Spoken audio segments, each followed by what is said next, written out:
principales problemas para fortalecer la economía popular y solidaria es un problema epistemológico. Simplemente algunos niveles decisorios no la comprenden. No la comprenden. La interpretan bajo un prisma, bajo una visión ortodoxa, neoclásica, pero no la comprenden. Hay una contradicción en lo que le dice el corazón y lo que dice la razón. Y la razón miente. Quiere hacer de lo que no es algo que es y de lo que es algo que no es. Muchas gracias. Ya cumplí mis 20 minutos y después hablamos.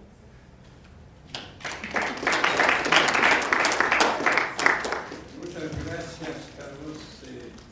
Le agradezco por el gran esfuerzo que has hecho para ser sintético. Y ahora damos la palabra a Hilario, que es vocal de la Junta Parroquial de la Esperanza. Y sabemos dónde está la Esperanza, una isla entre un océano de flores, ¿no? Y así pienso que la experiencia de esta dinámica, muy dinámica comunidad va a ser para nosotros muy interesante. Muchas gracias por invitarnos a compartir un poco lo que desde nuestra perspectiva sería como dice aquí, en qué medida la agricultura campesina y familiar puede participar en la mejora de la calidad de vida. Primero, nosotros como campesinos en este momento creo que estamos destinados a desaparecer. Les voy a decir por qué. Sin embargo, yo creo en el derecho a la reexistencia. Nosotros no vamos a desaparecer. Y vamos a empezar hemos empezado esta reexistencia desde cuando vino esta famosa conquista española, donde ellos encontraron aquí una calidad de vida espectacular.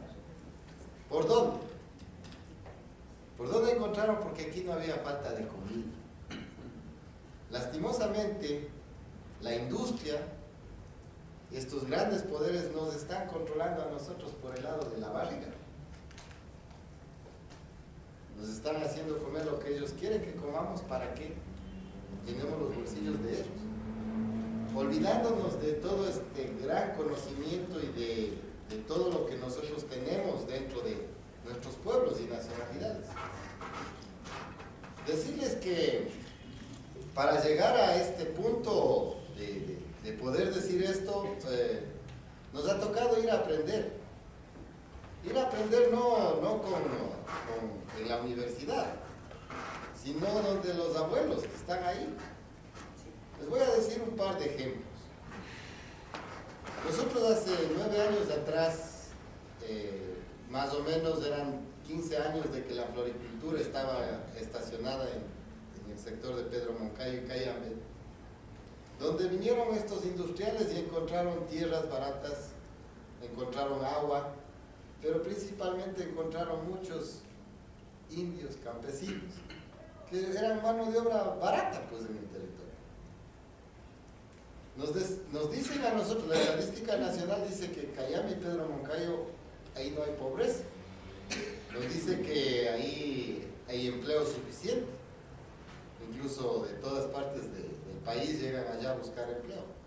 Pero ¿qué clase de empleo? ¿Y a dónde nos fue llevando a los campesinos que habitamos en ese territorio? ¿A dónde nos llevaron esas empresas? Primero, la tierra que existe ahí. Voy a darles datos de la parroquia. Nosotros tenemos un territorio de 3.700 hectáreas, de las cuales 2.100 son productivas, son para la agricultura. El resto es páramo y orillas de quebrada. De esas, solamente el 40% está siendo cultivado, el resto está abandonado. ¿Por qué? Porque toda la gente, yo les llamo esclavos pagados. Estamos dentro de las empresas y no tenemos tiempo para la comunidad, no tenemos tiempo para nuestros hijos. Lo que ganamos dentro de esta empresa, de estas empresas, no nos alcanza para la canasta básica. Por ende, tiene que trabajar padre y madre y de pronto un hijo ya mayor para sostener un hogar. Nos dicen que ahí garantizan el empleo, pero nadie nos ha dicho, hablando de 30 años casi ya que está la floricultura en el sector, ¿qué nueva sociedad hemos creado? Jóvenes que se han criado sin padres, porque sus padres, estando ahí mismo, sin tener que emigrar fuera del país, no han podido criar a sus hijos. La comunidad se ha despedazado. Ahí viene lo que decía Carlitos, ¿no? O sea, ahí solo prima lo económico. Se acabó la solidaridad. Peor aún, nuestra identidad se fue al traste todo. Entonces, dentro de este proceso, nosotros empezamos a ver, decíamos, ¿y por qué no recuperar algo de lo que fue lo que vivió mi abuelo? Mi abuelo era soberano. Mi abuelo no dependía de un jefe. Mi abuelo pudo comprar tierras. Mi madre ya no pudo hacer eso. Y peor aún, nosotros, los nietos. ¿Cómo lo hacía él? Él era agricultor. Nunca en la casa faltó comida. Básicamente la comida era lo que más le preocupaba a él, de que estén llenos los graneros para poder él estar tranquilo. Por otro lado, él era constructor, era carpintero, era músico, hasta poeta. Se vivía una vida súper bonita, pero no, mi mamá fue a buscar dinero para darnos una mejor educación a nosotros y migró a la ciudad. No encontró el tal dinero, no nos ha podido superar a nosotros y cada vez para atrás la pobreza. La soberanía se la perdió ahí. Ahí, cuando nos desconectamos de la tierra, ahí perdimos la soberanía. Cuando dejamos de darle de comer a la tierra dejó de darnos de comer a nosotros.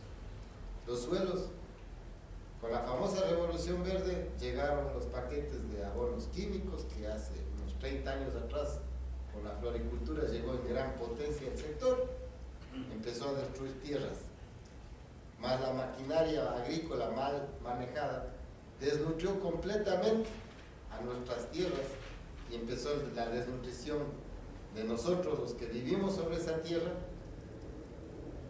y empezó este dominio que es por el lado de la comida. Fíjense, en nuestro territorio, estoy hablando de lo que yo conozco, era el granero de Pichincha, donde se producían los cereales, trigo, cebada, a gran escala maíz. Ahora, ¿cómo nos quitaron el trigo? Trayéndonos el regalito del pan, eso que nos regalaban la harina de Estados Unidos, y ahora dependemos completamente de ellos en el tema del pan. Y nos hicieron olvidar que comíamos tortillas para hoy comer pan, ¿no?, de harina procesada. Entonces, yo creo que el buscar una calidad de vida en el campo sí se puede hacer. Pero para eso se necesita que realmente los entes del Estado entiendan lo que es la vida en la ruralidad, la vida en el campo. A nosotros nos educan en el campo, ¿para qué? Para sacarnos a la ciudad. Nos educan con textos de la ciudad. Hoy vamos a preguntar a los niños, tengo 1000 niños en mi parroquia estudiando en las 2 escuelas.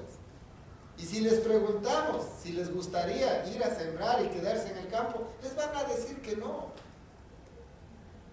Porque la educación está completamente diseñada para llevarnos a donde nos han ido acarreando. Necesitamos que el Estado entienda que en el campo hay una realidad y esa realidad hay que respetarla. Y también hay que entender nosotros los campesinos que tenemos que pelearnos ese espacio para que se nos respete y no se nos siga metiendo todo lo que nos están poniendo para hacernos más dependientes. No puede ser que en el campo, ahí, una sequía total, el campesino con un chanchito ahí, por ahí, unas 4 matas de maíz, pero la antena del telecam está ahí. ¿Cómo puede ser posible eso? ¿Consumistas hasta dónde? Decirles que nosotros necesitamos esta alianza. Necesitamos, ya revertir no vamos a poder hacerlo. 10 años, 15 años atrás, la realidad era que el 70% de la población estaba en la ruralidad y el 30% en la ciudad. Hoy es al revés, 70% en la ciudad y 30% ya en el campo. Pero ¿cómo vamos a hacer para que la gente que salió para acá regrese allá si las condiciones no te dan? Lo que decía, o sea, ¿qué te enseñan acá? Tienes que tener el celular, el carro, no sé, cosas así.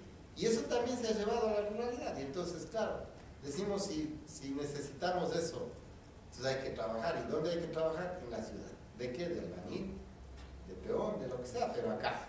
Y no allá. Yo debo decirles que en la vida me ha dado la oportunidad de entender que allá puedo ser mucho más feliz. ¿Por qué? Porque les hice el seguimiento a 2 abuelos. Les invitamos a recuperar su tierra a los abuelos, porque encima de eso nosotros estábamos sembrando maíz, frijol, chocho, por ahí una cebada y por ahí de pronto las papas, 5 cosas. Le dijimos, ¿se acuerdan que ustedes, sus padres, a estos abuelos, porque hoy tienen 70 años, y les invito a que los visiten algún rato? Dijimos, ¿qué ustedes, cómo sus padres sembraban la tierra? Ya, primero todos dijeron, no tenemos agua. Hubo una ONG, no el Estado, sino una ONG, dijo, les vamos a dar para que pongan un sistema de riego. Les dimos el agua y empezamos a ver, de 5 productos, en este momento hay 70 productos sembrados en una media hectárea de terreno, 5.000 metros.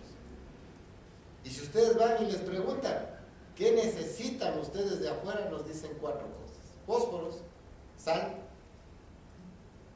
el azúcar y el jabón. 4 cosas. Lo demás lo tienen ahí, en 5.000 metros cuadrados, tienen todo. Estoy hablando de 70 productos, incluido la carne. Tienen carne de borrego, tienen chancho, tienen vaca, tienen pollos, cuyes. Y fíjense, cualquier persona que llega de la ciudad le ven a ellos.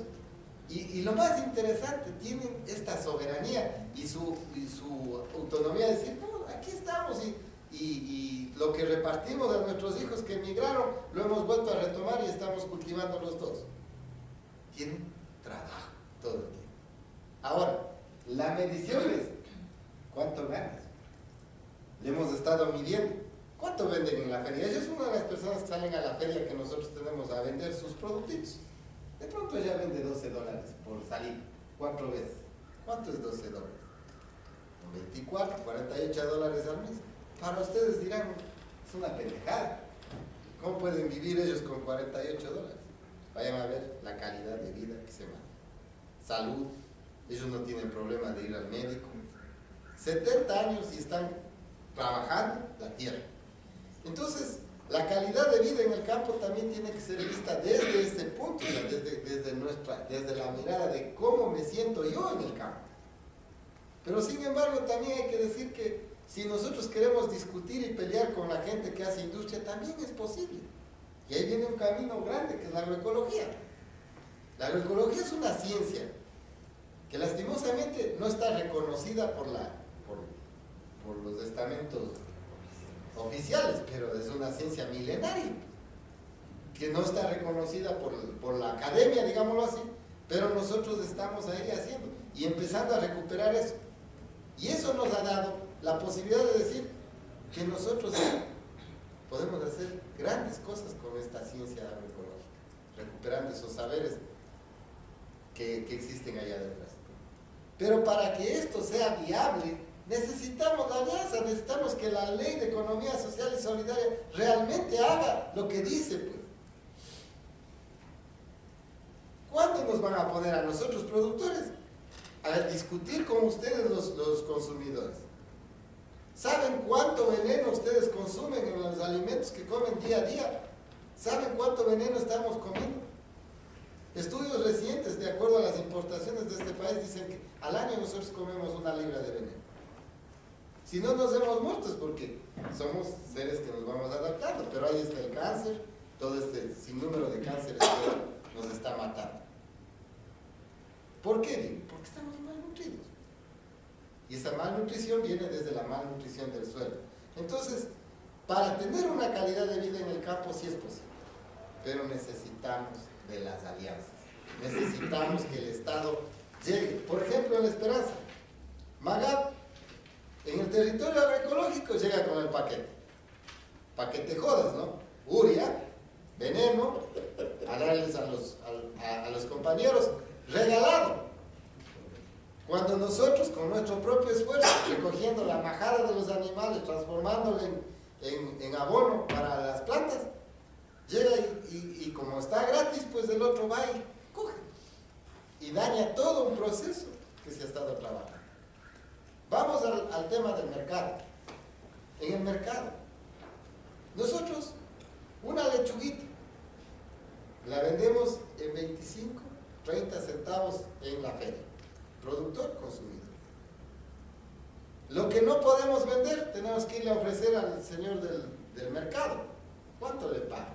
A nosotros nos pagan 10 centavos por esa lechuga. Yo me he quedado observando y a veces mirando cómo está la comercialización. Me doy la vuelta, dejándole mis lechugas, doy la vuelta, al regreso él está vendiendo en 80 centavos, mi lechuga que le dejé en 10 centavos. ¿Quién se está llevando esa plata? Entonces, si esa plata se quedara en el bolsillo del productor, si el consumidor estuviera consciente, fíjense que la calidad de vida cambiara radicalmente de la gente que está en el campo. Pero yo digo, más también cambiaría la vida del que consume. ¿Por qué? Porque él está consumiendo un alimento sano, que no le va a dejar ir al hospital.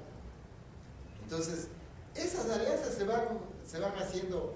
Yo comencé diciendo que estamos destinados a desaparecer. ¿Por qué? Porque nosotros logramos hacer un estudio en la parroquia. Como no es muy grande, es pequeña, nos conocemos todos. Hicimos un censo agropecuario de producción. Por eso les puedo dar esos datos.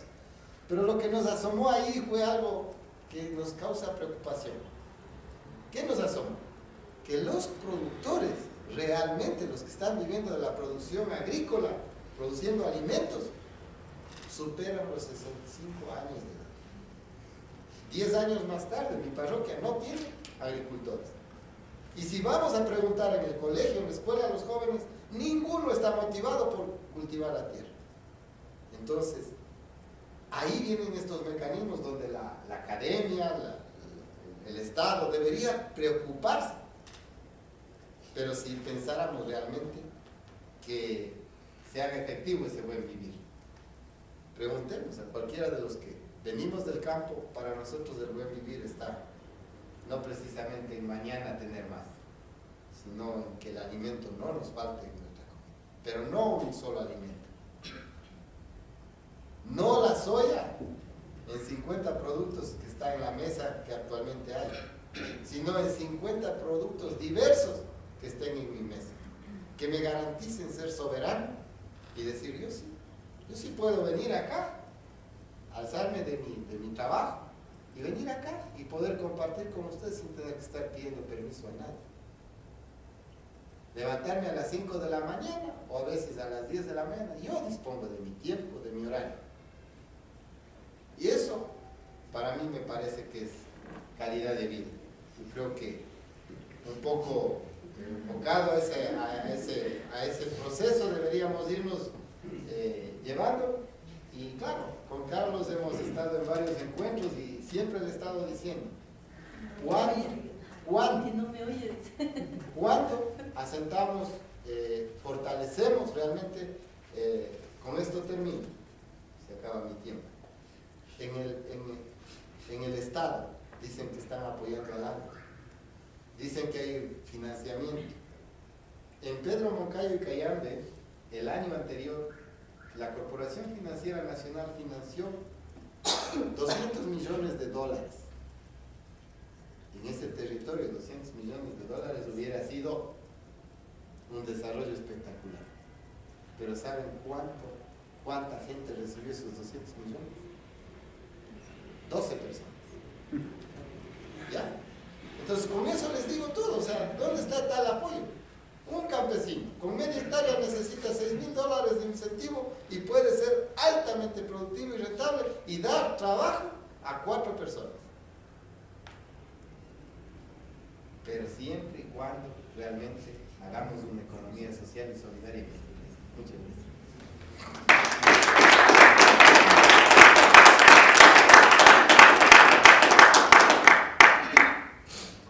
Muy bien, ahora gracias Hilario por este testimonio, porque sabemos que está basado en la experiencia, no solamente en el pensamiento.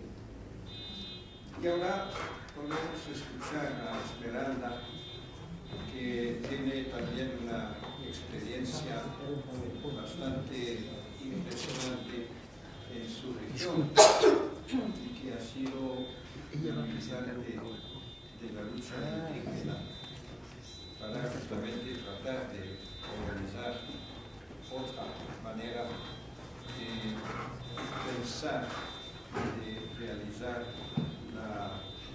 la agricultura en su región, que tiene en particular la experiencia del cultivo de brócolis, que es una experiencia bastante negativa para los pueblos indígenas y para los trabajadores de estas empresas. Gracias por haber venido tan rápidamente y por la exigencia que hemos tenido en esta ocasión. Así tú tienes a parar, si prefieres hablar desde allá, como quieres. Bueno, gracias por estar en este espacio, en esta institución, y agradecerle también a François por haberme hecho la invitación esta mañana. Y si es que hay de repente alguna falencia en mi ponencia, por favor pregúntenme, porque me estará faltando algunas cosas. Y bueno, hemos venido con esa urgencia de que los pueblos indígenas también necesitamos de ustedes. Por eso ha sido la urgencia de venir y estoy aquí. Y muchas gracias. Bueno, como dije, soy Esmeralda, Quichua Shimipia Sumacrum. O sea, en Quichua soy Sumacrum, en español Esmeralda. ¿Sí? Sumacrum y Esmeralda. A ver, pero yo sí tengo una ponencia.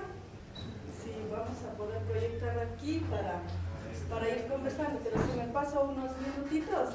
La CEMPLADES pone plazos para hacer el plan de ordenamiento territorial, pero por favor, si es que puedo pasar unos 2 o 3 minutitos, disculpará nomás. Por favor, póngame la ponencia.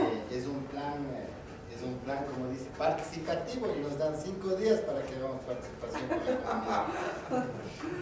Esos son los amigos. ¿Vamos a proyectar aquí o cómo?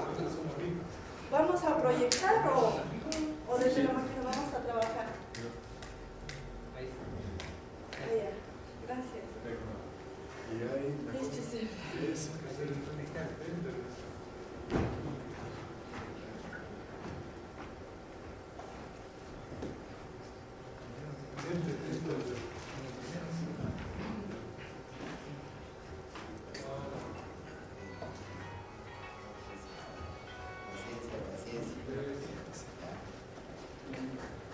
Para cambiar es una cosa.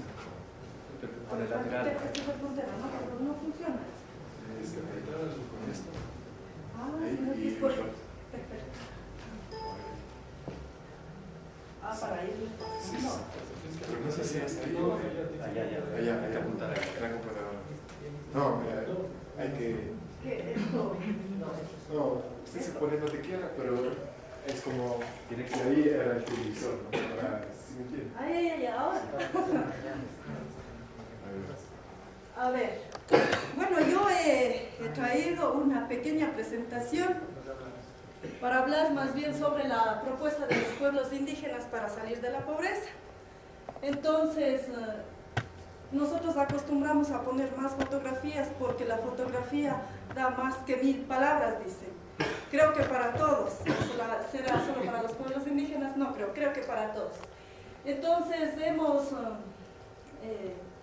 digo hemos porque el compañero Porfirio que me acompañó también me ayudó a preparar la ponencia, porque era demasiado tarde tener que venir de la comunidad ya. ya se me tenía otra reunión también, pero dije, no tengo Sí, que hay eso en el autobús, ¿no? Sí, tenía que venir. Entonces, el compañero, ¿cómo decía? Hilario, no veas, hasta yo me estoy olvidando, había hablado sobre la propuesta agroecológica en los pueblos indígenas. Entonces, yo también voy a hablar parecido, pero con otra realidad.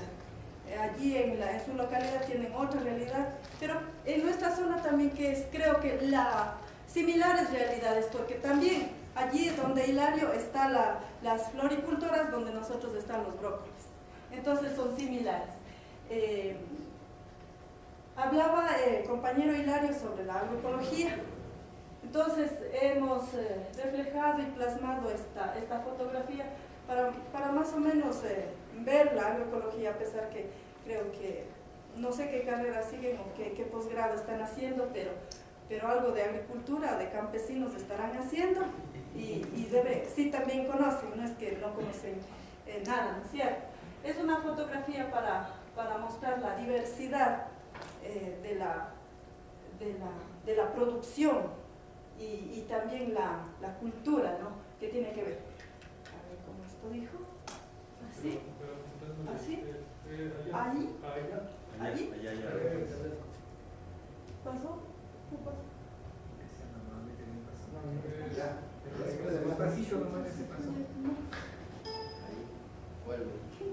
No sé si me pueden ayudar más bien.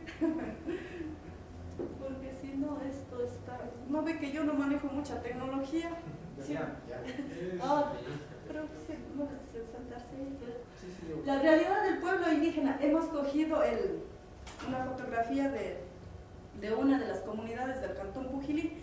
Bueno, yo vengo del pueblo Alpamala, de la nacionalidad quichua, del Cantón Pujilí, de la provincia de Cotopaxi. Entonces, Cotopaxi tiene 7 parroquias.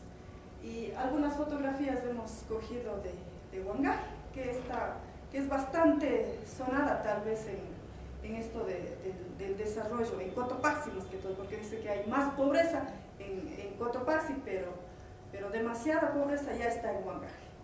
Entonces, como ven, esta es la fotografía de Huangaje, que está ¿a cuántos kilómetros de la Tacunga estará? Ya, unos 20 kilómetros más o menos de la Tacunga a Huangaje. Algunos tal vez conozcan Huangaje. Es esta realidad de Huangaje. No hay agua, pero sí hay agua como para sobrevivir. No es que totalmente no hay mismo, pero sí hay como para sobrevivir el agua. Por eso hace rato vimos la producción que está, ese es en Huangaje. Y la tierra es arena seca. Y Huangaje no tiene regadío. Entonces no hay agua para regar en las tierras, sino agua para comer sí hay. Pásale por favor. Voy a hacer una breve descripción a ver cómo está la realidad en los pueblos indígenas en Cotopaxi. Tal vez un poquito voy a compartir de Salasaca, porque ahorita estamos un poco apoyando en la actualización del plan de ordenamiento territorial en el pueblo Salasaca. Entonces, el mayor problema en las comunidades y la mayor pobreza que genera en los pueblos y en los campesinos, yo creo que es el minifundio. Porque el que menos tiene 200 metros para sembrar. En Salasaca, me salto allí a Salasaca, tiene un surcado. El surcado tiene 200 metros. Pero los 200 metros, como la familia tiene 5 o 6 hijos, tienen que partirse para los 5 o 6 hijos. ¿A cómo les tocará? 200 metros para los 5 o 6 hijos. Entonces prácticamente ya no les queda para producir. La tierra es la mejor riqueza para la sobrevivencia de los pueblos indígenas, campesinos y todos creo que comemos de la tierra, para todo el ser humano que vivimos. Y también es el empobrecimiento de los suelos. Con esto de la introducción de los monocultivos, se nos ha empobrecido los suelos. Más antes producíamos sanamente, y ahora con la revolución verde, como vino con toda una maleta, entonces se puso todos estos agroquímicos y se los empobreció también a los suelos. Hay suelos ya para viniendo de la Tacunga a unos 6 kilómetros que está Huaytacama, produce hace unos 20 años producen brócoli y ahora esas tierras ya no producen el brócoli. Están algo produciendo, pero ya no como antes. Entonces se ha empobrecido el suelo. La pérdida de las semillas, plantas, animales y aves silvestres. Con el monocultivo se ha perdido las semillas ancestrales. Nuestras semillas, ahora hablando de la papa, ya no es la papa, esos árboles, y terminaron todito, no hay nada. Está en sustitución de los árboles, están los brócolis. Entonces, se ha reducido los caudales de agua. La pérdida de los valores de las familias y la comunidad. Esto es grave porque se ha visto clarísimo. Los jóvenes a veces que salen de las comunidades a las ciudades dicen que ellos vienen a robar, ellos son delincuentes, ellos son violadores, solo los indígenas son la mala visión de la otra sociedad. Entonces, y no es así. Puede ser que en parte también hayan indígenas que también hagan estas cosas, ¿no? Pero también hay causas. No es que los padres han introducido esta formación, sino tiene que ver con la tecnología, el internet, las redes sociales, la migración. Entonces hay muchas razones para que los jóvenes también hayan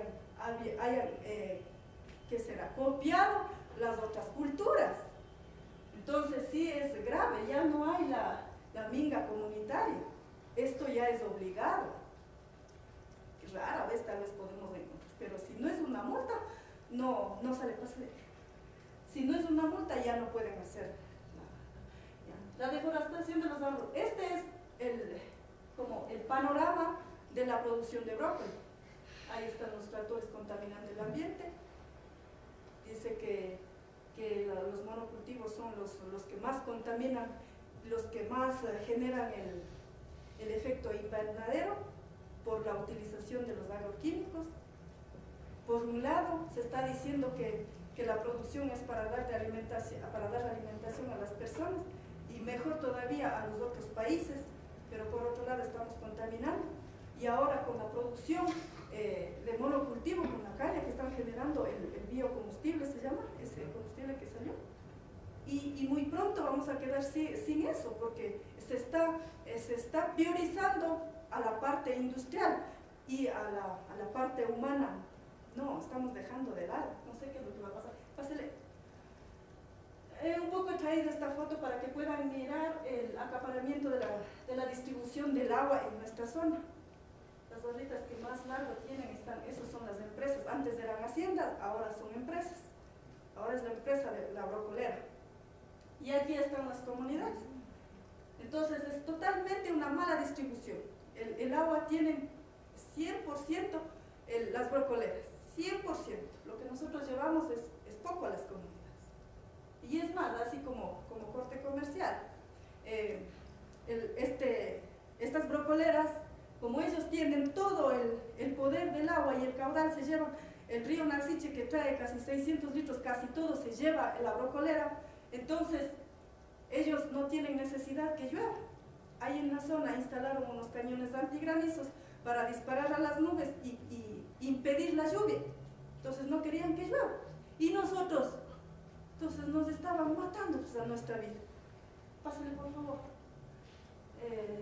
¿Y qué es lo que estamos haciendo frente a estos problemas que están? ¿Qué es lo que estamos haciendo?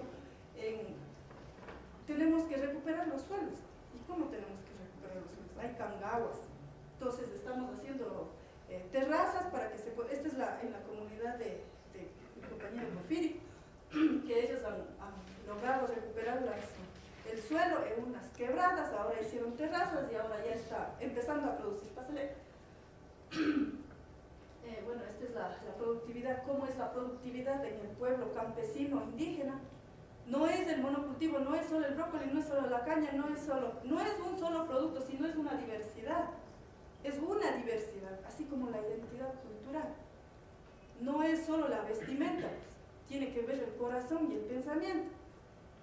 Entonces, sí es, a veces, como decía el compañero Carlos decía, no, el Estado no avanza a entender, y es cierto, no nos avanzan a entender. No nos avanzan a entender, porque nosotros actuamos con el corazón, pero también pensamos. Pásale por favor, la agrobiodiversidad, vea la diversidad de productos que están. No hay una sola cosa sembrada, sino una diversidad, como el compañero. Esta es la agroecología, pásale. En la recuperación de saberes ancestrales, eso es con los jóvenes que estamos haciendo. Hemos hecho el calendario agrofestivo sobre el maíz. Tiene que ver toda una cosmovisión. No es solo de coger y poner de enero a diciembre, de lunes a viernes, las fechas que cuentan todos los 366 días del año. No, tiene que ver todo. Nosotros estamos vinculados íntimamente con la naturaleza. Quizá yo podría decir hasta demasiado. Y yo creo que en el pueblo mestizo también hay, sino que a veces atrasito nomás. De atrás nomás, a veces no nos podemos identificarnos porque no nos sentimos indígenas. Entonces, ahí está de repente las limpias, alguien decía, debe hacer las limpias, ha de tomar una agüita de manzanilla, eso es de los pueblos indígenas. Entonces, pásenle por favor. Estamos recuperando las semillas ancestrales, intercambiamos, vamos también, por eso conozco al compañero Hilario, que también vamos al cantón del compañero, también a otros cantones, intercambiamos las semillas, porque por ahí existen todavía las semillas, no es que totalmente están perdidas, sí hay todavía. Entonces esto tenemos que tratar de recuperar. Y bueno, esta es la otra fotografía de Huangaje también, cómo ellos se interrelacionan con la naturaleza. Entonces, cómo es la integralidad de vivir en la comunidad, de vivir en el campo, de relacionarnos con la naturaleza. Pásale. La identidad cultural. Hasta ahora hay viviendo en las casas de paja. Aquí está en la parte que es adentro, aquí están las casas de paja. Las casas de paja son bastante sanos, hablando de medicina. Entonces, a veces no hay ventanas, no hay nada, pero permite descansar bien. Entonces, sí hay algunas cosas eran, a veces dicen, no, eso era de antes, eso es antiguo. Pero hay algunas cosas que nos sirve de mucho. El suma causa, y yo entiendo que no es el futuro para los pueblos indígenas, sino es el presente y quizá tal vez lo que pasamos, porque en base a eso tiene que vivir el presente. Entonces no es así como decir el futuro, el suma causa y es el futuro como queremos vivir. ¿No es cierto? Pásele, por favor. Bueno, la propuesta, ¿qué es lo que ya vamos terminando? Como concreta para los campesinos y los pueblos indígenas, hemos visto algunas cosas. La sanación de la vida de la Pachamama. La Pachamama es todo. La Pachamama es la tierra. El fortalecimiento y recuperación de los conocimientos técnicos en el cuidado de la Pachamama, porque ya hemos perdido, solo los compas del Magab, del Iñam, nomás dicen así se hace, pero ya dejan de ladito el conocimiento ancestral. El mejoramiento de la vida de la familia con las riquezas que tenemos en la tierra, el agua, las semillas y sobre todo la cultura. La cultura da economía. No es así nomás como se ve, sino tiene mucho que ver la cultura. Nos identifica como ecuatorianos, como pueblos, y atrás de eso hay mucha riqueza, mucho conocimiento. El fortalecimiento de la organización familiar y comunitaria, esto es grave ahora con muchos proyectos de parte del Estado, se ha fragmentado las organizaciones comunitarias. Los unos van a un proyecto, los otros al otro, los otros se quedan ahí. el otro se enoja, entonces está fragmentado la organización comunitaria. La recuperación de la identidad cultural. Los jóvenes que salen ya no quieren ser indígenas, no quieren hablar su propio idioma, entonces sí son problemas globales. Pásale. Y en la parte final ya he puesto como conclusión el desarrollo. Es un pensamiento que lo hemos sacado de Monseñor Leonidas Proan, que dice: el pueblo marginado debe ser integrado en la sociedad como productor y consumidor. Lo único que interesa a los desarrollistas es que el pueblo trabaje más, produzca más y esté en capacidad de consumir más. ¿Será malo trabajar, producir, consumir? No, indudablemente. Lo malo está en que se pone énfasis solamente en esto. Lo malo está en que se utiliza el trabajo, la producción y el consumo para mantener en la marginación y en la dependencia a ese mismo pueblo. Lo malo está en que el pueblo así no se desarrolla, no crece, no está compuesto por personas que piensan, que deciden, que realizan. Monseñor Leonidas Proan. Y me queda solo agradecerles por habernos escuchado, y si es que algo quieren preguntarme, pregúntenme más. Después sí, muchas gracias.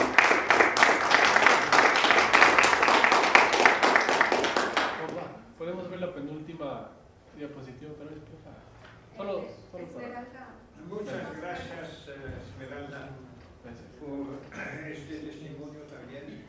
Estoy abriendo ahora la discusión. Tenemos todavía un tiempo. Vamos a hacer a las 7:30 más tarde.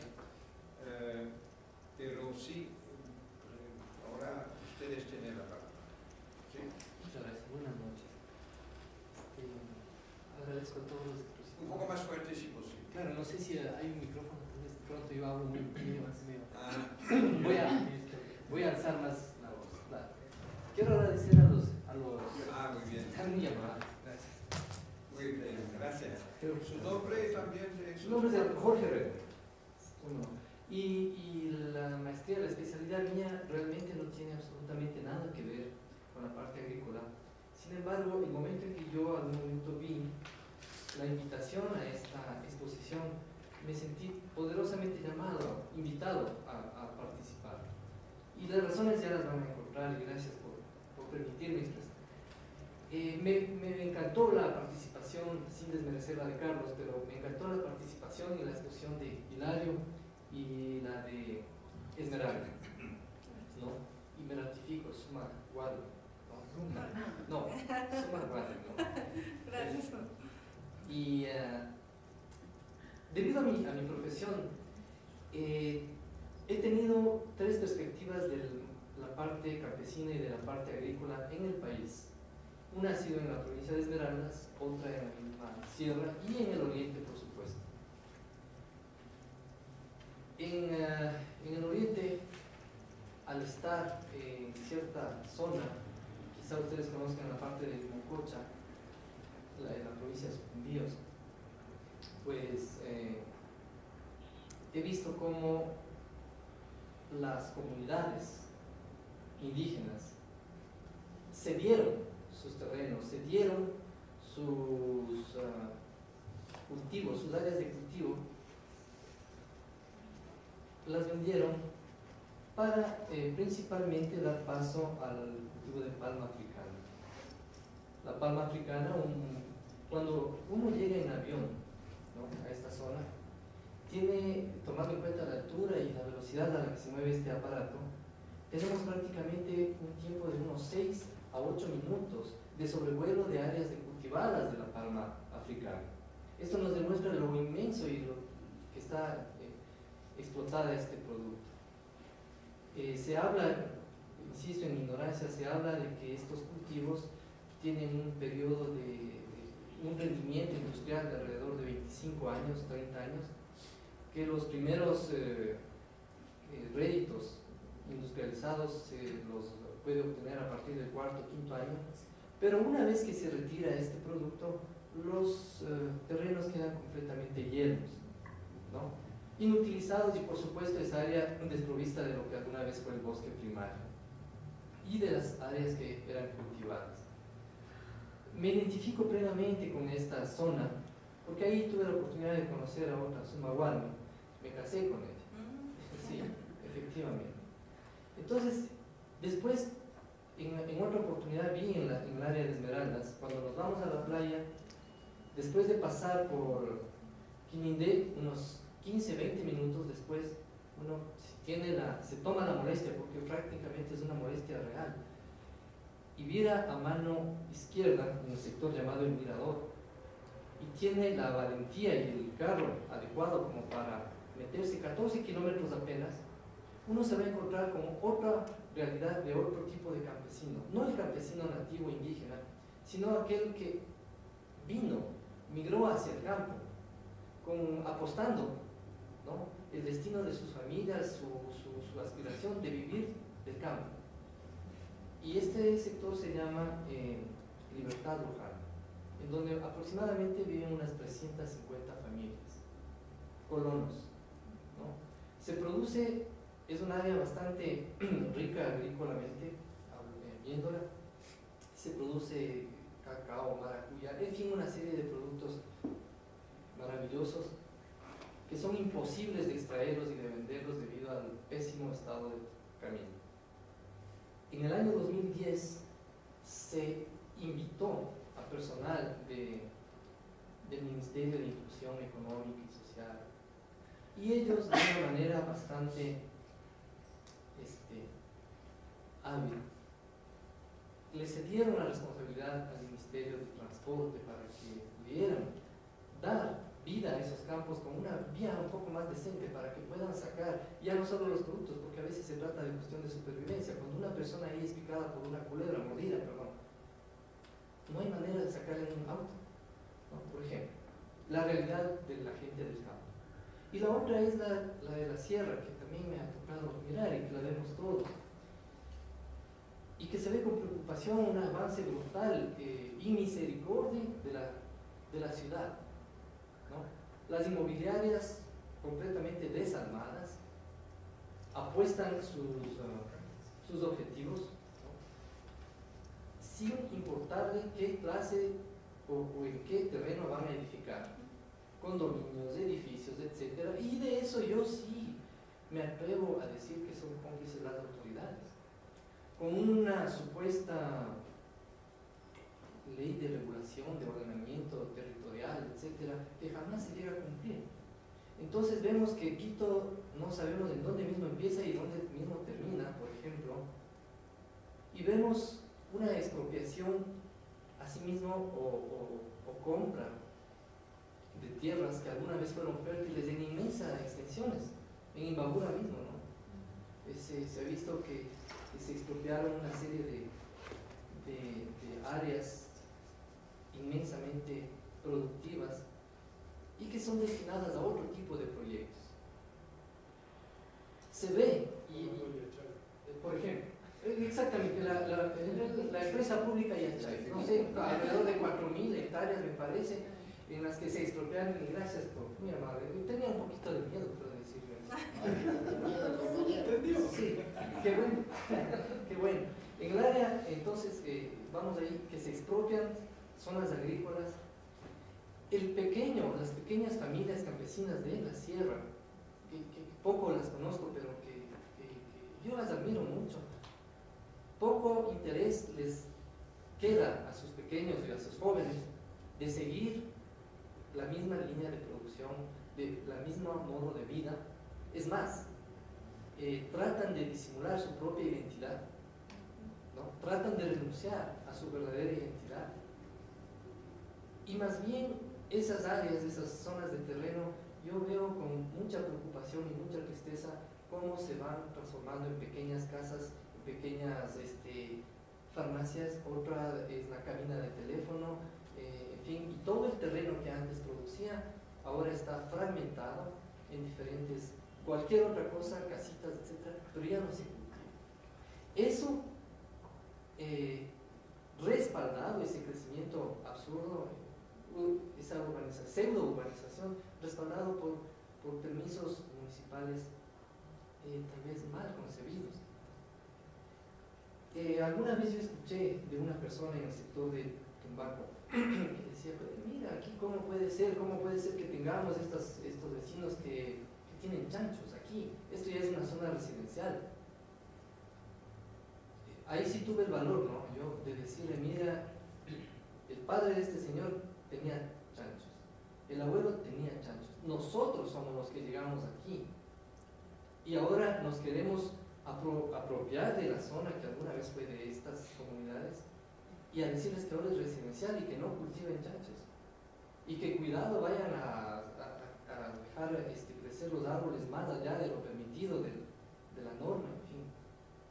Entonces, quiero agradecer a ustedes por haberme escuchado, por permitirme expresar, porque realmente no es una pregunta, sino más bien exponer mi punto de vista de una persona que no tiene nada que ver con la parte agrícola, pero que yo personalmente amo mucho el campo y respeto muchísimo el vivir del campesino. El campesino es una persona que se sacrifica, pues. Cuando nosotros vamos a comprar o queremos servirnos un tomate, porque hay mucha gente, ¿no?, en la ciudad que dice que feo, ya llovió. ¿Qué sentimiento tan egoísta es ese? ¿Acaso no necesitamos de la lluvia en los campos para que salga el tomate que voy yo a cortar en la ensalada? Entonces, eso no nos detenemos a pensar y eso no está difundido actualmente y no está arraigado en los pensamientos de la gente de la ciudad y tampoco existe ese orgullo y ese deseo de continuar en las comunidades campesinas. Qué maravilloso sería para mí ver en el recorrido de mi quehacer diario, ver al campesino que vive, ustedes lo llaman buen vivir, lo llaman buen estar, no sé, pero yo en términos que conozco digo, me encantaría ver al campesino vivir de una manera digna, como fruto de su actividad campesina, de su vaca, de su cultivo del cacao, del maíz, de lo que sea, pero verle que vive así y que sus hijos jóvenes, algo habrá que hacer. Yo les agradezco mucho por la atención. Muchísimas gracias. Muchas gracias. Y devuelvo el micrófono. Dos preguntas, dos inquietudes. Bueno, la una a Carlos, ¿no? Si bien es cierto, en efecto, dentro de esta nueva administración, después de la Constitución del 2008, igual, con la Ley de Soberanía Alimentaria, el régimen de soberanía alimentaria, la Ley de Economía Popular Solidaria, el Código Monetario, algunas leyes que de pronto apuntalan a tener mayor, todos los que habitamos en Ecuador con mayores sujetos de derechos, en el sector del tema rural, yo diría también dentro del tema urbano mismo, ya que lo urbano está también dotado de lo rural. ¿Cómo mira este proceso el desarrollo institucional, en este caso la Secretaría de Erradicación de la Pobreza, frente a la mirada y a la cosmovisión, digamos, del mismo sector campesino, sea indígena o sea mestizo? El tema de, ¿es un actor protagónico? ¿Es un sujeto productor? ¿Sí? Porque pienso que en estos últimos años de neoliberalismo lo que le ha pasado factura este tema del desarrollismo a un actor, a un sujeto que es nuestros compañeros campesinos, y se le ha despojado de todo esto y ahora es un productor más instrumentalizado, que se favorecerá, se desfavorecerá en el mercado. Y en esta medida la pregunta le ato a Hilario, cómo el mundo de la agroecología también se mete en el mismo sistema del mercado. O sea, el compañero campesino también abandona mucho del tema de la sabiduría, de la cultura, y te metes en la onda del productor, y entonces ahora el producto agroecológico, en efecto, o sea, es más caro. Yo vengo de una organización de consumo de canastas comunitarias de la ciudad de Riobamba. Estoy estudiando una maestría aquí en Economía Social Solidaria. Y el tema es, para los consumidores también es medio caro, porque ahora es no, uno viene a Quito y comer sano es el que tiene plátano, ¿no? Porque una lechuga te cuesta $1.50. O sea, el comer sano ya no es para los que tenemos menos ingreso monetario. O sea, ahí en ese tema es como si es que para Hilario el producir esa lechuga que vende 10 centavos, que en una conexión con nosotros, con nuestros productores también lo pasamos de Chimborazo, tenemos así, la red y ahí tenemos la producción. La producción agrícola también toca desmitificar en la agroecología. Es más caro producir agroecológicamente, monetariamente es más barato eso, cómo se vende la imagen en el tema del mercado. En Quito, agroecología, consumir agroecológicamente es ver que tiene plata y en barrios bien puestos. En Riobamba no es tanto así, o sea, en Riobamba casi la diferenciación no hay, pero sin embargo el tema es cómo la relación esta también, lo agroecológico también ya es cooptado por el mismo sistema económico y por las garras que tiene el capitalismo y se va metiendo en esa línea. Para finalmente, o sea, a ti mismo preguntar, o sea, ¿cuál es la estrategia desde, también tú como autoridad local, o te toca estar como autoridad local, para revitalizar, no sé, tal vez no es la palabra, o recuperar, o volver la iniciativa, devolvernos de esta autoestima del tema del campo, del tema de los alimentos, que no es que es una pelea aislada, solamente del hombre campesino y rural, sino que pienso es una batalla compartida con los que estamos dentro de la zona urbana y de los que aparentemente somos mestizos y queremos entrar en la onda también del campo con esa cosa de todos. Muy bien, vamos a reservar esta pregunta por respuestas después. Primero hay dos otras preguntas o tres. Sí, Michelle. Yo quería hacer una pregunta básicamente para Esmeralda e Hilario,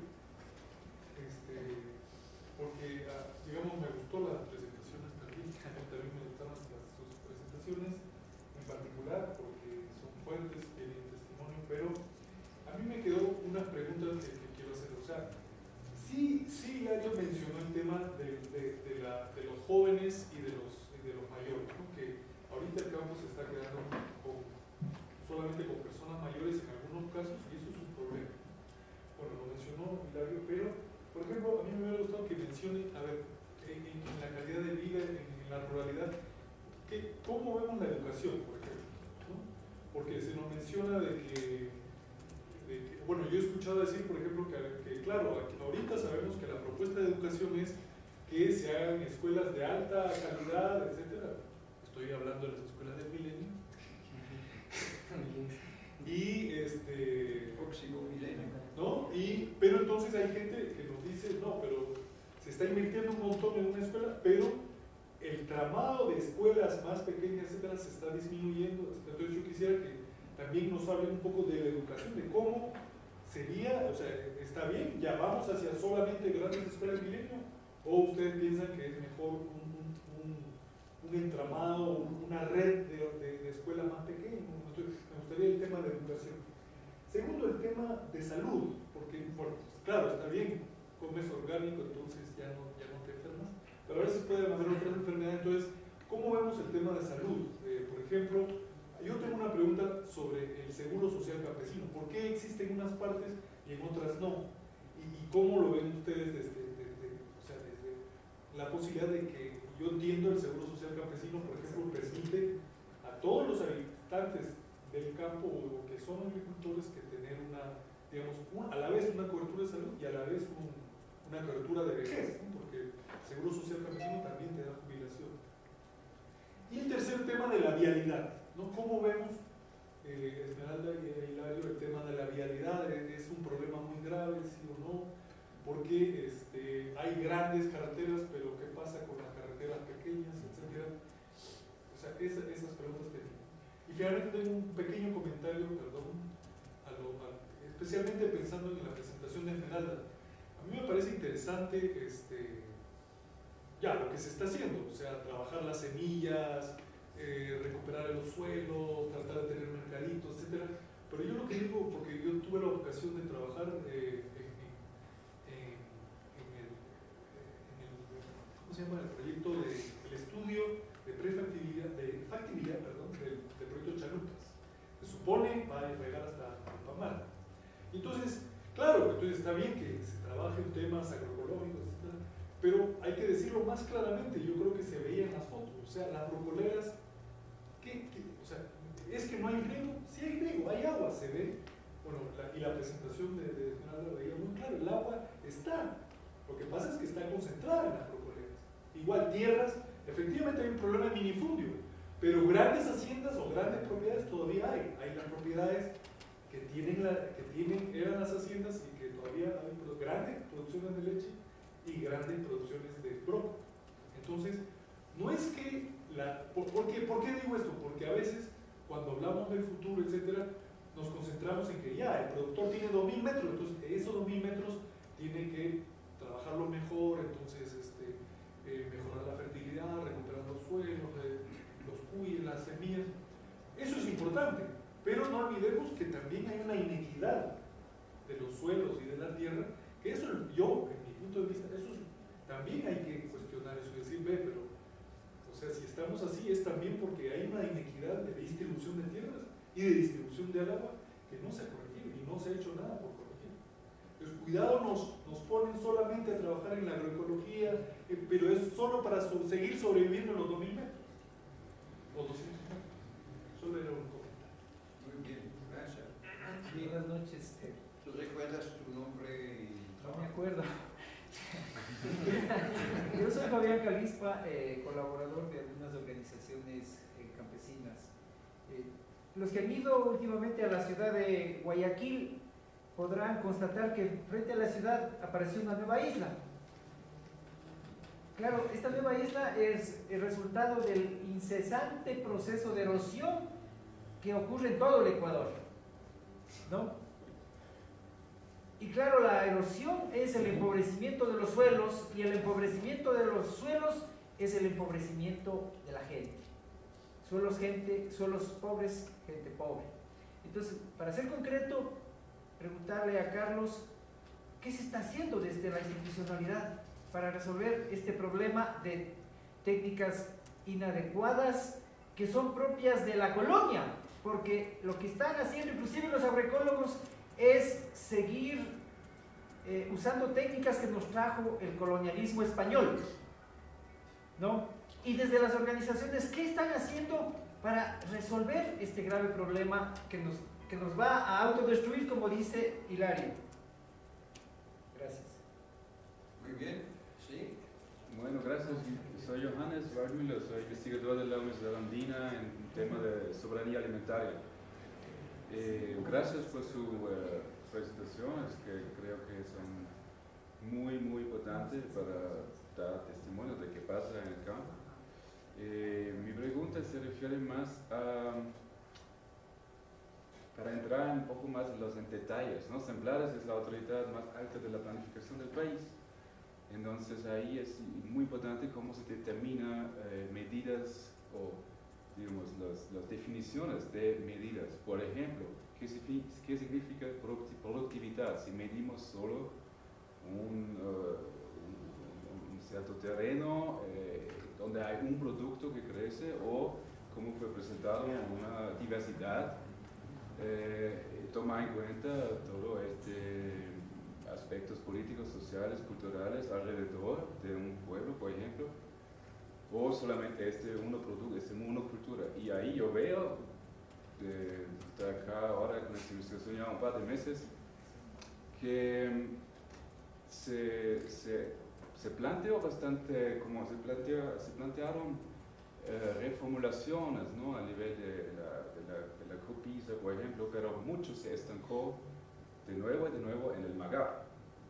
Y no solamente las propuestas de leyes, pero de verdad repensar en definiciones, en mediciones. Entonces quiero saber cómo funciona este diálogo entre ejemplares, el MAGAP, si hay proyectos para repensar de verdad cómo se planifica la agricultura a nivel nacional, que podría ir más allá de solo aumentar la explotación, la productividad, la explotación, etc. Pero para tomar más cosas en cuenta, solo eso. Y bueno, ya es eso. Y tal vez a ustedes, Hilario y Esmeralda. Muchas gracias. Así, sí, lleva antes de dar la palabra a los ponentes. Gracias, François. Hilario, Esmeralda, Paychan. Solamente hacer dos consultas. La primera, muy concretamente con respecto a lo que plantea Hilario, cómo trazarse una hoja de ruta para esta alianza entendiendo que todos somos consumidores, o sea que independientemente de la carrera o del espacio de gestión en el que estemos, todos vivimos nutriéndonos, alimentándonos. Cómo trabajar en ese puente entre las personas que vivimos en la ciudad y las personas que producen en el campo, sin caer en lo que decía el compañero de Rebamba. El ejemplo, por ejemplo, de las AMAPs en Francia, las canastas que empezaron siendo canastas para un grupo grande, que ahora son canastas solamente para las personas de alto poder adquisitivo. Entonces, cómo lograr que estas soluciones como la agroecología y otras técnicas como la permacultura, en fin, sean democratizadas y democratizables. Segundo, en el tema de, con respecto a las empleadas, preguntarle a Carlos cómo está viendo las empleadas el tema de la compra pública hacia la agricultura familiar, y en ese mismo sentido preguntarle a Dario y a Esmeralda cuál es la definición suya de soberanía alimentaria y de agricultura familiar campesina e indígena. Muy bien, bueno, extremadamente rico como tipo de y número de preguntas. Pienso que vamos a dar la palabra según el orden del panel. Carlos, primero. Yo quisiera contestar las preguntas haciendo una confesión. Hoy soy, y creo que todavía cumplo un papel, me gustaría seguir siendo parte de Ejemplares, pero no he estado siempre aquí, he estado allá.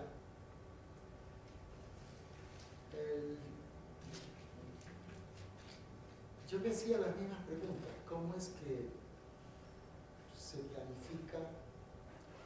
¿Cómo es que se dice y hay un plan del buen vivir? ¿Cómo se habla de tantas cosas que se hablan y constatamos otras cosas? Yo he confesado que aquí, y eso lo puedo probar técnicamente con datos, cómo han pasado los años de la Revolución Ciudadana hasta el momento, y lo que se hizo después de un chuchaque neoliberal es dejar que el mercado, ¿sí?, y algunos programas del Estado consoliden una política que a su mismo tiempo refuerza un modelo de desarrollo rural que es inequitativo, excluyente, etc. ¿Sí? Y lo que acabo de comprender, no hace poco, hace algunos meses, algunos años, es que no tenemos una homogeneidad de criterios o de ideología al interior del gobierno. Que por lo tanto nos encontramos con que hay varios coros, hay varios actores, y cuando hablamos de un modelo de agrario, pues es bonito hablar del modelo, pero básicamente el modelo es una estructura de poder, ¿sí? Y esos poderes están allí actuando. Yo siempre revierto a la epistemología. Sí, puedo traer varios ejemplos.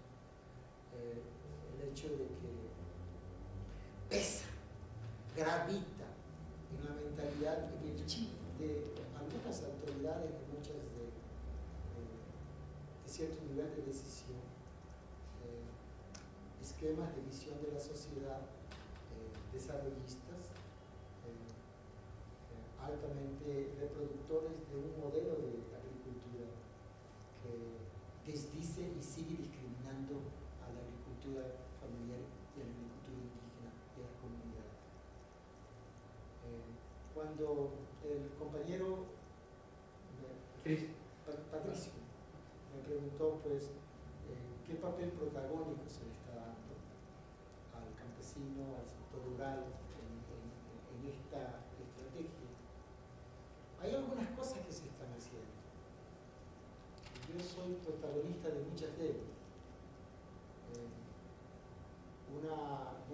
concepción de participación. Hemos hecho una lectura muy crítica del resultado de la participación social, la participación ciudadana, en cuanto a influir y de incidir en la formulación de políticas públicas. Es un documento inteligente, posible, pero poco aceptable porque la concepción de inclusive las personas que están involucradas y que ahora se llenan la boca de democracia, ¿sí? Dicen que eso es abrir una caja de Pandora. ¿Sí?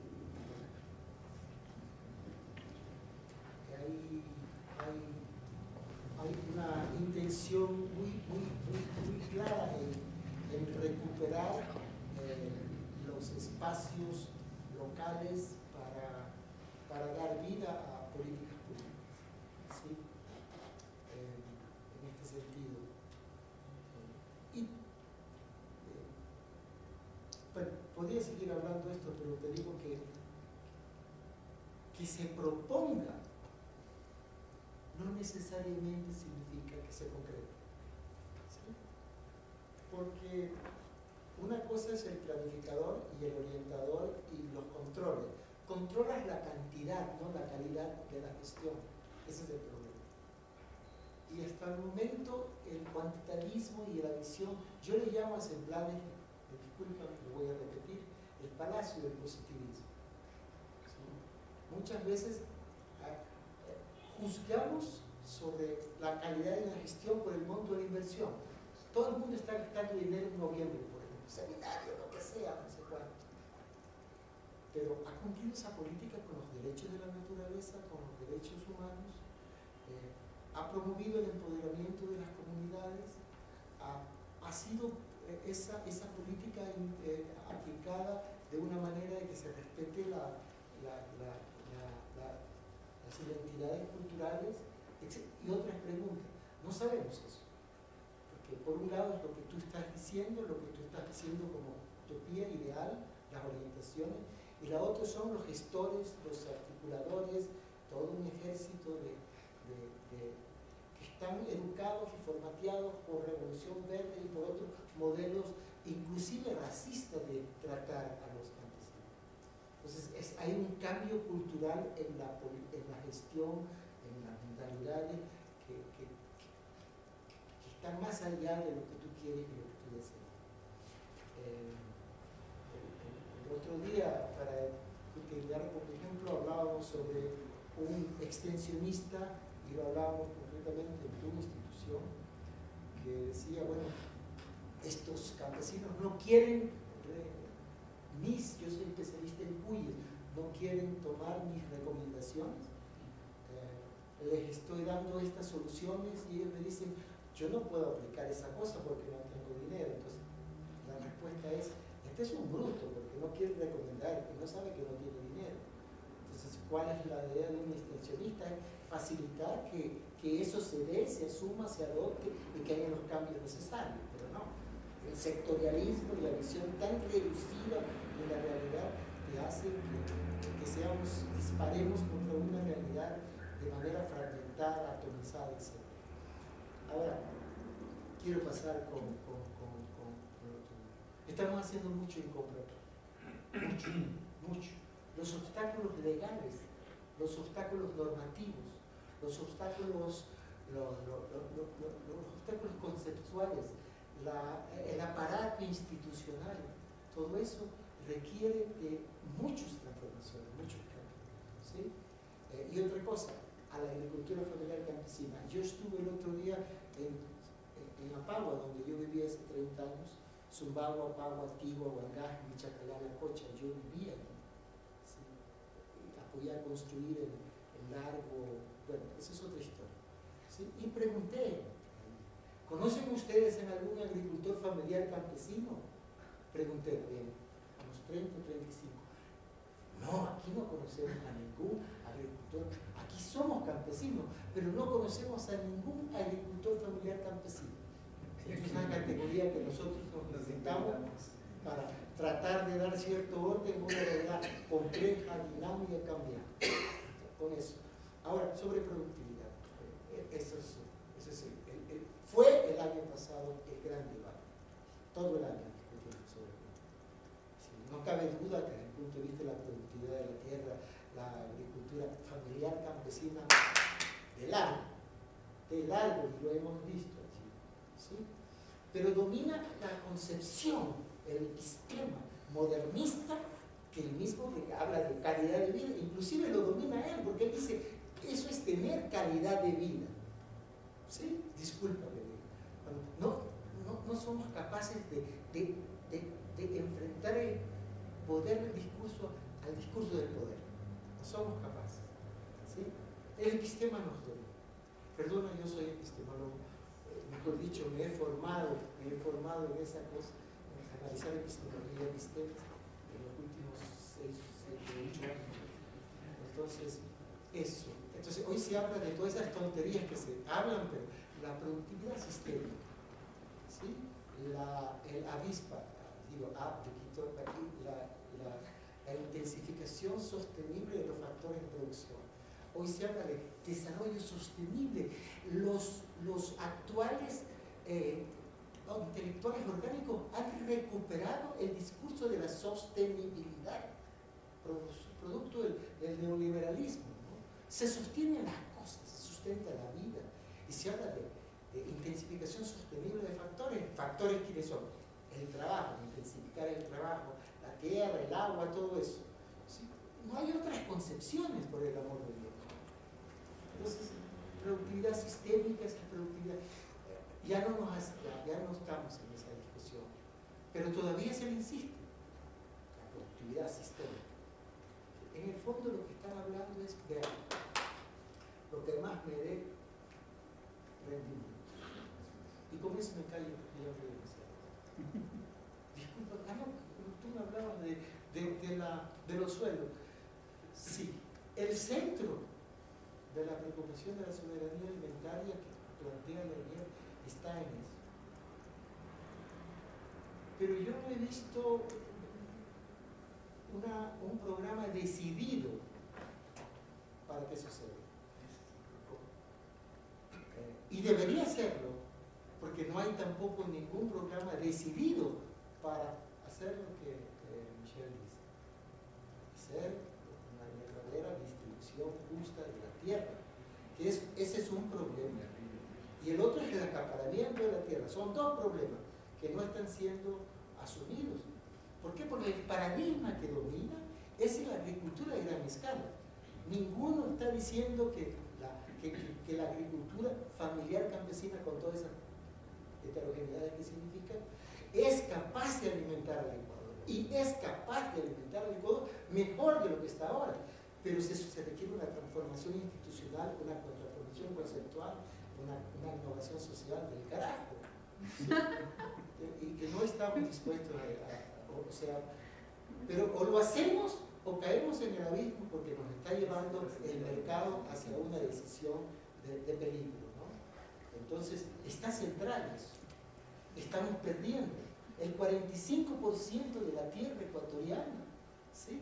El 45% tiene ya graves demostraciones de falta enorme de distintos tipos de nutrientes y micronutrientes. Y la productividad que estamos llevando, lo que tú dices, es una productividad, y esto no lo quieren aceptar, ¿sí? Porque se está cuestionando que no, ¿dónde está la información? ¿Sí? Está a simple vista, tú la ves ahí, de que no está siendo subsidiado. Más energía para producir energía. Mayor contaminación, casi invernadero, todo eso, ¿no? Entonces, eso es lo que está pasando. Disculpen. Sí, yo pienso que es muy importante lo que tú has dicho y me parece muy claro de lo que hemos oído que hay estos dos grandes modelos, que es un problema epistemológico, es decir, un problema de sentido, cuál es el sentido que se da a la agricultura, a la producción, etc. Y que estos dos modelos son totalmente contradictorios. Sin embargo, yo pienso que en nuestros seminarios, y en particular el seminario que pensamos organizar en julio, de un día entero para terminar todo este ciclo de seminarios, debemos también tratar de encontrar estrategias. ¿Qué hacer? Porque sí es importante, evidentemente, bien desarrollar el pensamiento, pero ¿cuál tipo de estrategias podemos desarrollar en esta situación? Sí, muy realista. Y así, no sé si podríamos ya, frente a esta contradicción, como el otro modelo utiliza el mismo vocabulario que nosotros o que los que, digamos, han abogado una nueva perspectiva utilizaron, es típico eso, típico en todas partes y en todos los dominios. La derecha finalmente reutiliza los conceptos, pero dando otro sentido.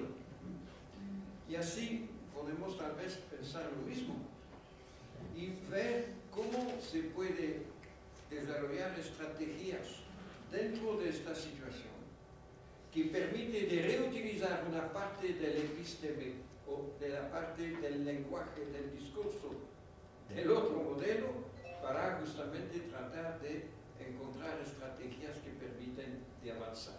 Por ejemplo, la lucha contra la pobreza, que es también el gran tema del Banco Mundial. No es solamente un tema progresista, es un tema que ha sido recuperado también, pero que existe y que todo el mundo acepta. La lucha contra la pobreza es el eslogan general, no solamente eslogan, es, digamos, una voluntad. No podríamos mostrar que el desarrollo de una agricultura campesina es la manera más eficaz de luchar contra la pobreza rural, mucho más eficaz que los programas de bonos, por ejemplo. Y así tratar de proponer un camino en este sentido. Lo mismo con el cambio de matriz productiva. ¿Qué significa la matriz productiva? Ahora, dentro de este modelo, significa evidentemente exportación, significa monocultivos, etcétera, etcétera. Pero tal vez podemos recuperar este tipo de concepto para mostrar cómo una renovación de la matriz productiva de la agricultura campesina puede nutrir toda la población del Ecuador.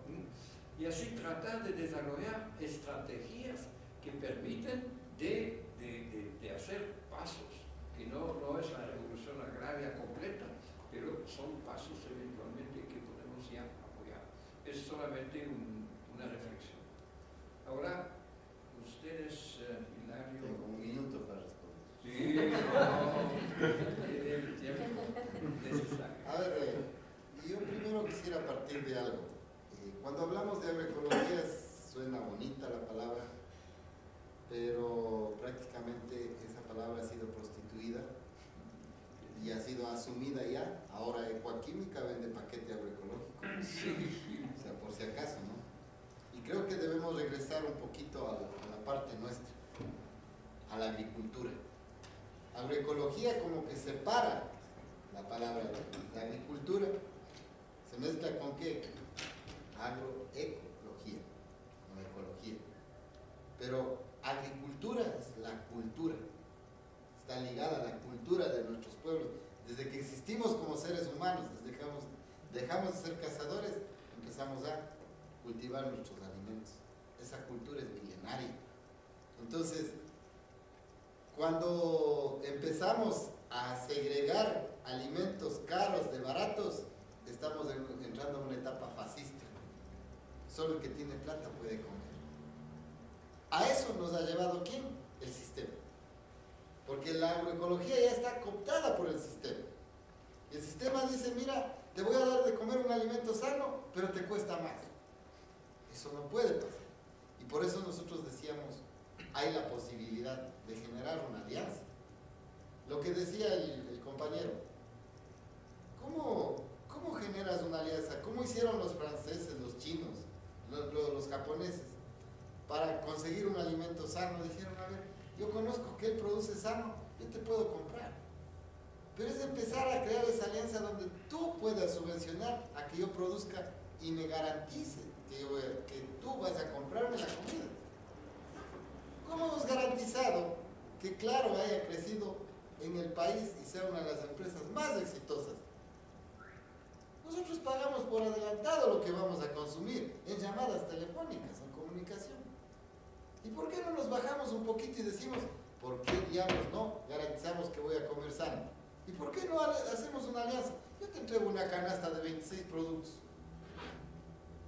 y tú me pagas $20, algo que en el Supermaxi te cuesta $50. Esas son las alianzas que debemos de empezar a generar entre nosotros, entre la gente que está supuestamente en la academia. Pero la academia también nos empieza a poner una barrera, siempre nos está tapando. Y es interesante cuando preguntan, ¿y la educación?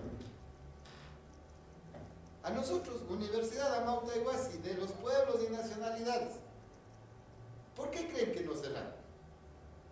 Porque no tiene edificio inteligente.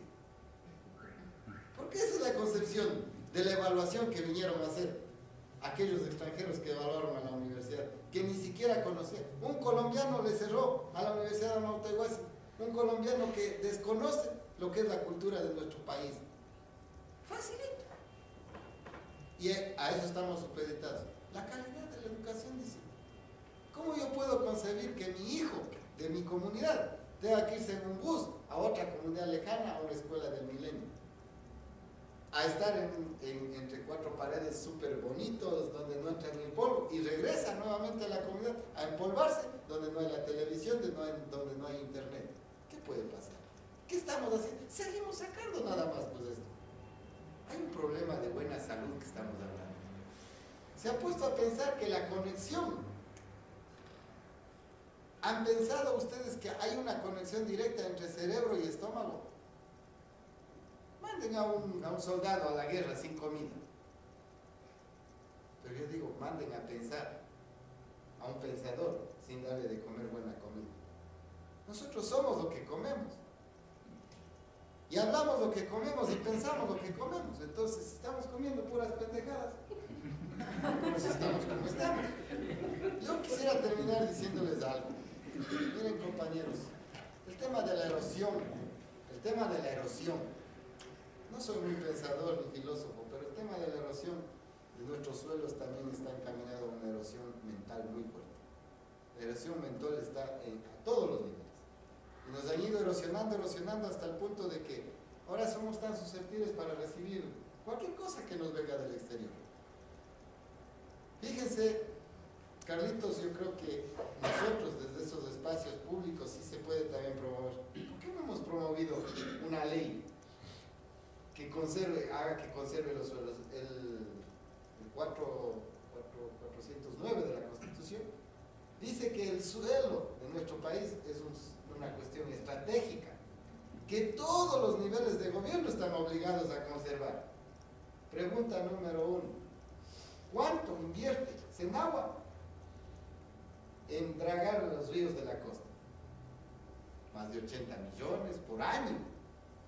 Si esos 80 millones por año fueran hechos acá arriba para nosotros conservar los suelos en la montaña, yo le apuesto, compañera, si empezamos un proceso serio, con apoyo del gobierno provincial, del municipio, de donde sea, o de la junta parroquial, empecemos a esas montañas erosionadas, hagamos un trabajito de cosecha de agua. No es muy costoso, es súper barato, y verá cómo se recupera la fertilidad y se recupera el agua fundamentalmente.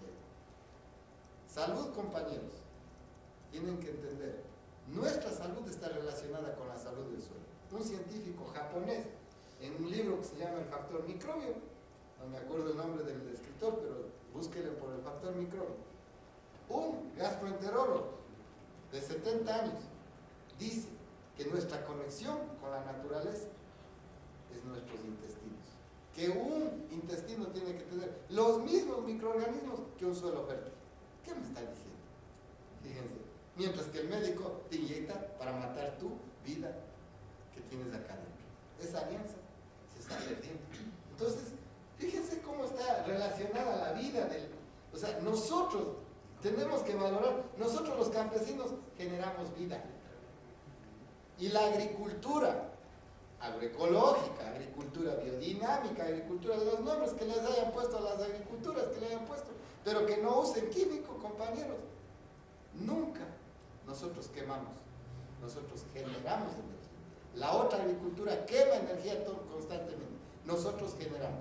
Somos capaces, si Estados Unidos hiciera agricultura ecológica, en un año pone todo el CO2 que sus autos están bajo suelo.